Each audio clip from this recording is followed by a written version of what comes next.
Right, welcome to this review video for the new Aeldari Detachments.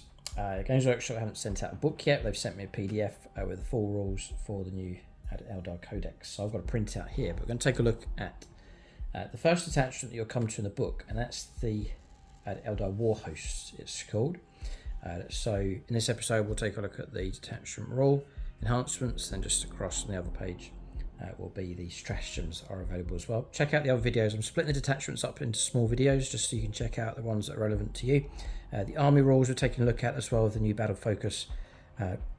Major change really for the Aeldari with the new army rule for them. So for discount 40k, link below for gamingfigures.com. You can check them out on Facebook as well. You can visit them if you're in the middle of England sort of area. And they have a great gaming store, gaming setup there also. And then for extra content, do join us on YouTube channel membership. So first up then, the Warhost. Martial Grace is the detachment rule.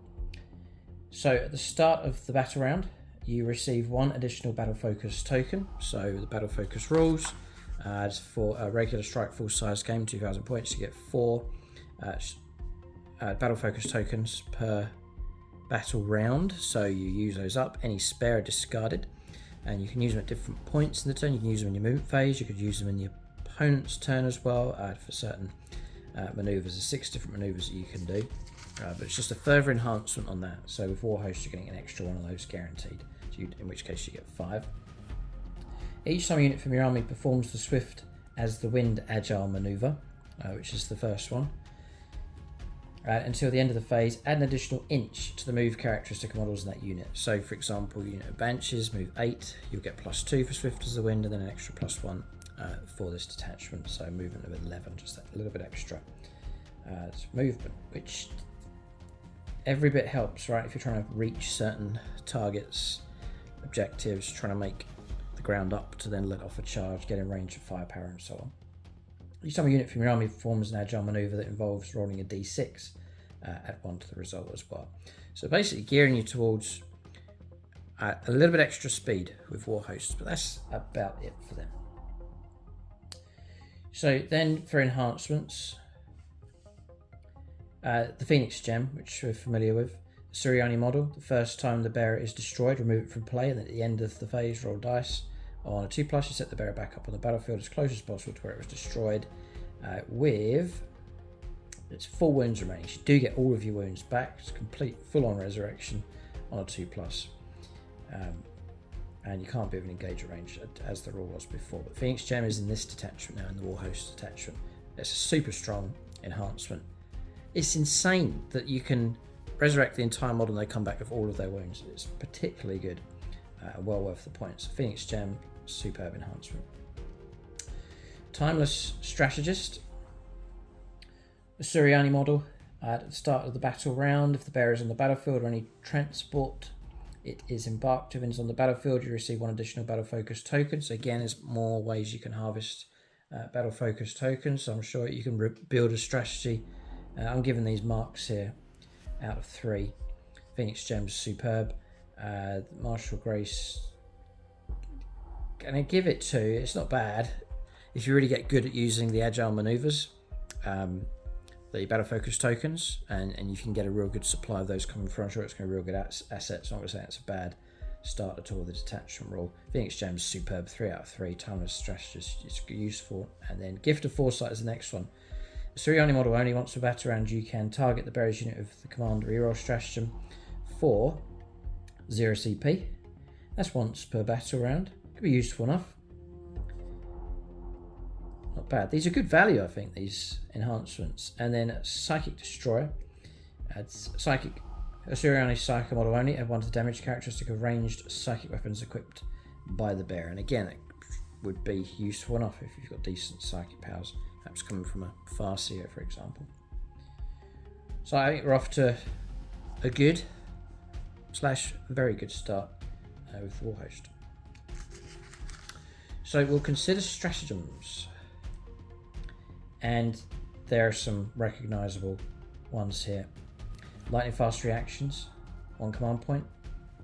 Your opponent's shooting phase or fight phase just after they've selected the target. The enemy selects the target. Run a Suriani model from your army. Excluding Wraith construct units, I don't think this rule's changed. That was selected the target of one or more of the attacking units attacks till the end of the phase. Each time an attack targets your unit, -1 to the hit roll.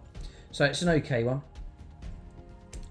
Just knocking a little bit off. It will stop some firepower coming through. It's perhaps better against like orcs with their shooting. It really literally halves the effectiveness of their firepower.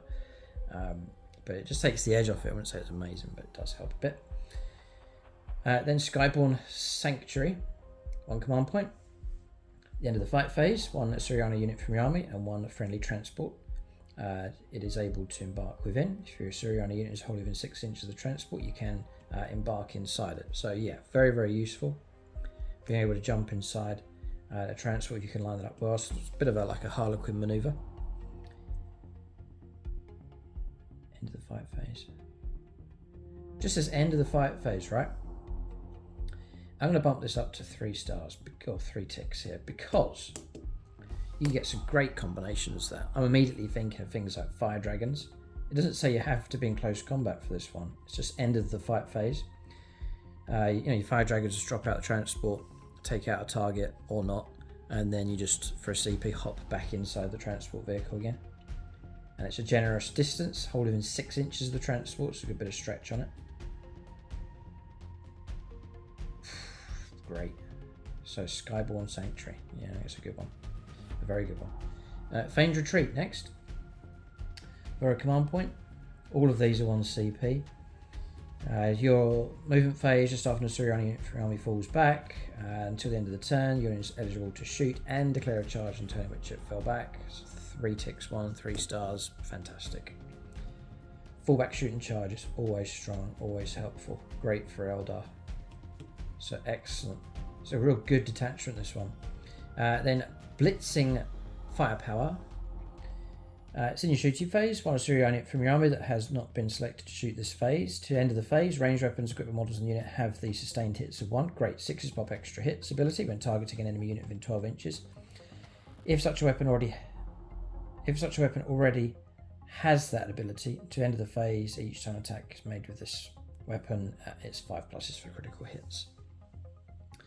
Again, I'm thinking of Fire Dragons. It's a unit I'm painting up at the moment, but Fire Dragons get within 12 sustained hits on their firepower. Yes, please. So great. So good one. Fire and Fade, familiar one here. Your shooting phase just after a Suriani unit infantry unit from your army, excluding aircraft, Ashuman and Wraith construct units, has shot as infantry. Your unit can make a normal move up to D6 +1. So between 2 and 7 inch is random, but they give you that little +1, which is great. The restriction to the end of the turn, your unit is not eligible to declare a charge. You can't charge, which is fine. But Fire and Fade can be helpful enough. And then Webway Tunnel. The Independence Fight phase. Select 1 Assyrian infantry unit from your army that's wholly within 9 inches of 1 or more battlefield edges. If your unit is not within engagement range, 1 or more enemy units removed from the battlefield and you go into reserve. So Webway Tunnel, yeah, and strategically helpful enough. Just remember to use it at the right time during the game. But you can get a unit off the board and then bring it in at just the right point to reinforce somewhere, launch an attack, fulfill some kind of secondary. So yeah, very useful. So that's the review for Warhost. It's the first attachment that you come to for the Eldar.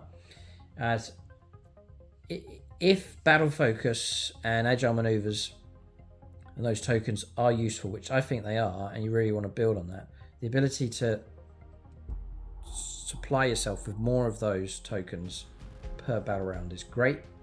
And then to build on top of that, some superb enhancements. All the stratagems are good, and a few of them are outstanding. So I think this is a very, very good detachment here for the Eldar. So the Warhost detachment is a very strong one indeed. So the plan is to do the other detachments.